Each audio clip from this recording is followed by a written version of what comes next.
안녕하세요. 요한복음 7장 37절에서 52절입니다. 37절. 초막절의 가장 중요한 날인 마지막 날에 예수께서 일어나 큰 소리로 말씀하셨습니다. 누구든지 목마른 사람은 다 내게로 와서 마시라.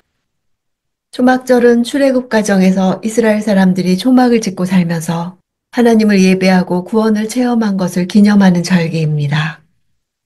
초막절 7일 동안 제사장 한 사람이 이끄는 한 행렬이 새벽녘에 실로암 못으로 내려가 거기서 황금 주전자에 물을 가득 떠서 아침 제사를 드릴 때 성전으로 돌아와 그 물을 제단에 붓는 의식을 거행했습니다.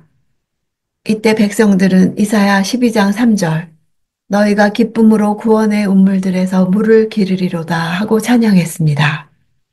또 길어온 물을 금그릇에 담아 바위에 부으며 출애굽 당시 무리바에서 하나님이 물을 공급해 주신 것을 기념했습니다. 이는 주전 200년경부터 시작되어 주후 70년 성전이 파괴될 때까지 계속되었습니다. 이는 적절한 때 비를 내려주시고 풍성한 것을 공급해 주신 하나님께 감사하며 오는 한 해도 하나님께서 물을 넉넉히 공급해 주셔서 목축과 농업을 풍성케 해달라고 하는 일종의 기후제입니다. 모든 유대 축제는 출애굽 때의 구원을 기념하면서 동시에 종말의 출애굽 구원의 재현을 바라는 것입니다. 마지막 날인 제8일에는 물을 길러와 붓는 의식이 없었습니다. 예수께서는 바로 이 마지막 날 그때 자신이 실로암 생수에 대체되어 반드시 필요한 생수, 즉 성령을 주실 것을 큰 소리로 선포하신 것입니다. 예수께서 초막절에 비밀리에 예루살렘을 방문한 주요 목적이 바로 성령의 생수가 넘치도록 흐를 새 시대가 올 것을 선포하기 위해서였습니다. 랍비들은 주로 앉아서 가르쳤으나 예수께서는 일어나서 큰 소리로 가르치셨습니다. 차원이 다른 놀라운 말씀임을 암시하는 것입니다. 초막절 설기 동안 매일 실로암 연못에서 물을 길어 제단에 붓는 의식은 이스라엘 백성들이 출애굽 후 광야에서 생활할 때 하나님께서 반석에서 물을 내 생수를 공급해 주신 사건을 기념하는 것으로 그 반석은 곧 예수 그리스도를 예표하는 것이었습니다. 예수께서는 이러한 초막절 의식을 배경으로 하여 자신이 광야에서 물을 낸 그 반석의 실체로서 사람들의 영적 갈증을 해결해주며 영원한 생명을 유지해주는 영적 생수 되심을 선포하시고 그런 자신에게로 나아오도록 초청하시는 것입니다.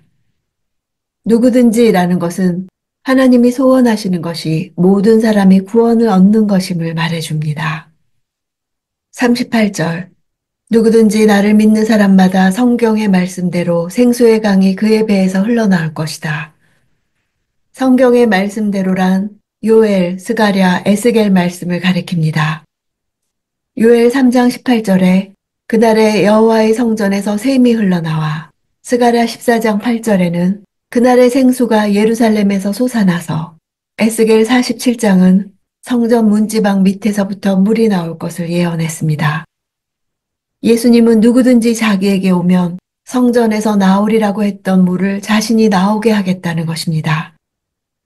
예수님 자신이 바로 성전이기 때문입니다. 자신이 에스겔 선지자, 스가랴 선지자가 예언했던 성전을 완성하러 온 새로운 성전이라는 것입니다. 스가랴가 환상 중에 본 성전에서 흘러나온 물은 메시아가 보내실 성령을 가리킵니다.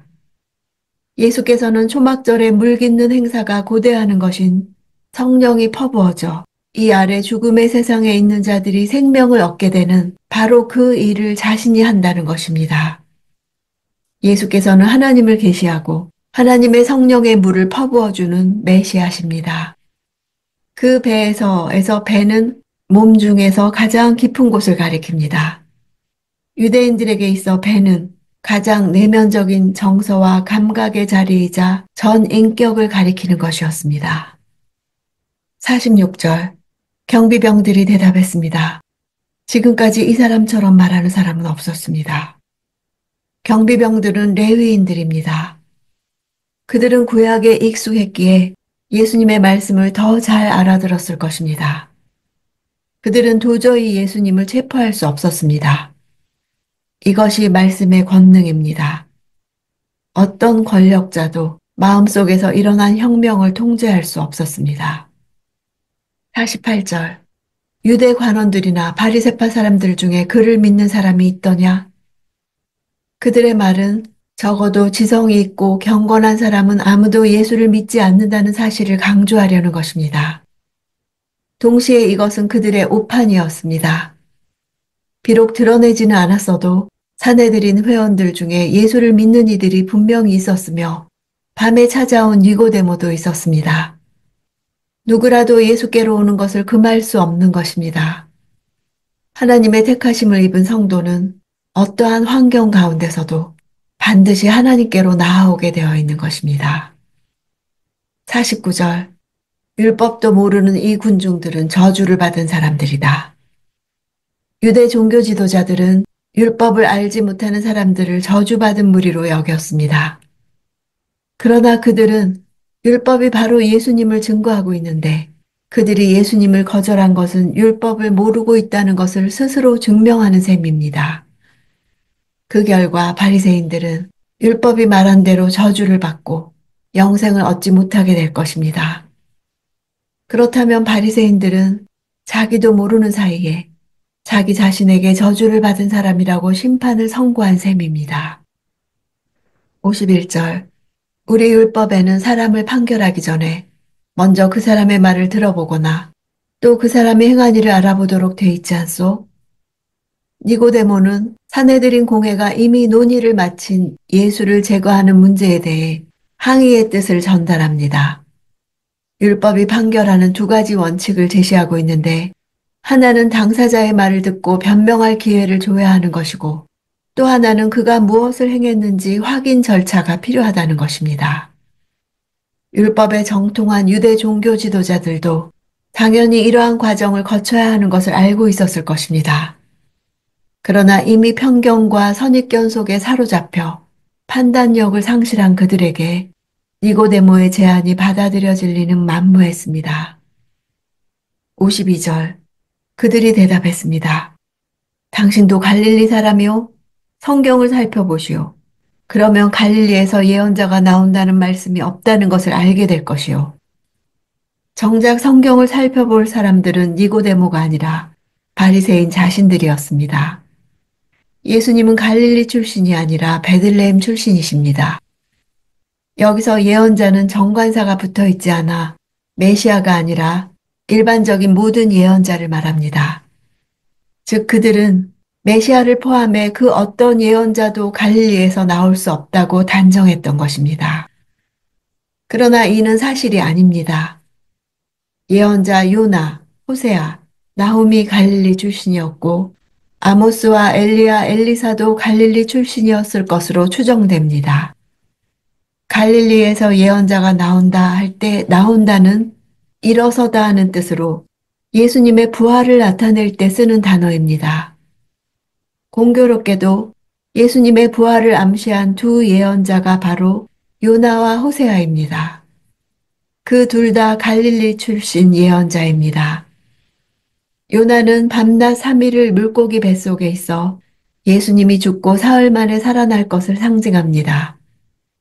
호세아는 호세아 6장 1, 2절에서 오라 우리가 여호와께로 돌아가자. 여호와께서 우리를 찢으셨으나 도로 낫게 하실 것이요. 우리를 치셨으나 싸매어 주실 것임이라. 여호와께서 이틀 후에 우리를 살리시며 셋째 날에 우리를 일으키시리니 우리가 그의 앞에서 살리라. 이렇게 예언했습니다. 바리새인들은 자신들도 모르게 예수님이 부활하실 것을 예언한 갈릴리 출신의 두 예언자를 연상케 하는 아이러니를 보여줍니다. 성도는 예수님의 목마른 사람들이며 성령 안에서 목마름을 해결하고 영원한 생명을 누리는 사람들입니다. 영원한 것을 소홀히 하고 땅에 속한 것에 목말라 하는 사람들은 결코 성령 안에서 해결할 수 없을 것입니다. 예수님이 걸으신 길에 생명이 있습니다. 예수님은 나에게도 이 길을 열어주셨습니다. 나의 영혼이 갈증을 느끼는 이유는 하나님과 더 깊이 교제하지 못해서입니다. 예수님에게서 흘러나오는 생수, 성령으로 충만한 만족을 누리기 원합니다.